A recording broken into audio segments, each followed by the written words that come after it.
Hi everyone, I'm meteorologist Tom Atkins. Welcome to the Weather Academy for this week. It is February 3rd, one day after Groundhog Day, so we thought we would talk about Groundhog Day. So first of all, I've got this full screen graphic for you about the past 5 years and some information there. In addition to that, I'd like to read you a little bit as you peruse 2020 back to 2016. Groundhog Day is a popular North American tradition observed in the United States and Canada on February 2nd. You know that. But it actually comes from the Pennsylvania Dutch superstition that if a groundhog emerged from its burrow on this day to see its shadow due to clear weather, it will retreat into his den and winter will persist for 6 more weeks. Okay? So you know the tradition.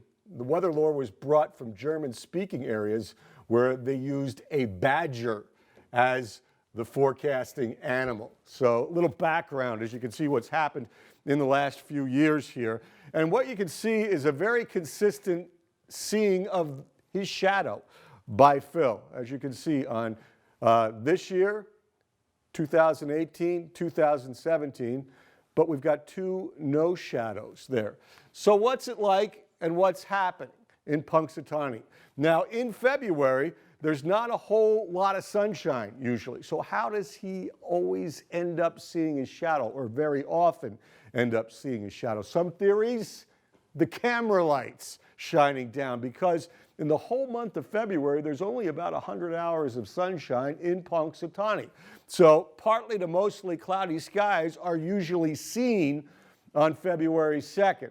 The average February snowfall is about 10 inches down there, and the average number of snowy days is about 8 out of the 28 days of the month. So let's take a look at history and how accurate Punxsutawney Phil is. This began all the way back in 1887.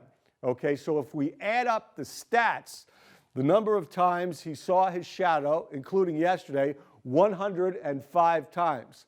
The number of times he didn't see his shadow, meaning an early spring, allegedly, 19 times. And there was 10 times since it began in 1887 that there was no record of what Phil saw. So what it turns out to be is he sees his shadow 105 out of 124 times. That's 85% of the time Phil sees his shadow. And of course, the tradition says that that means there will be 6 more weeks of winter. And that's why he's mostly correct, because usually there is 6 more weeks of winter after February 2nd. But as far as accuracy is concerned, only 39% accurate. They say in the last 10 years, his accuracy has built to 50%. So heads up for Phil. A little bit about the tradition, the scorecard, as well as the kind of weather you usually see in Punxsutawney. Of course, it's a lot of fun to participate in this traditional North American activity. That's Weather Academy for now. We'll be back next week with more. Make it a good February 3rd.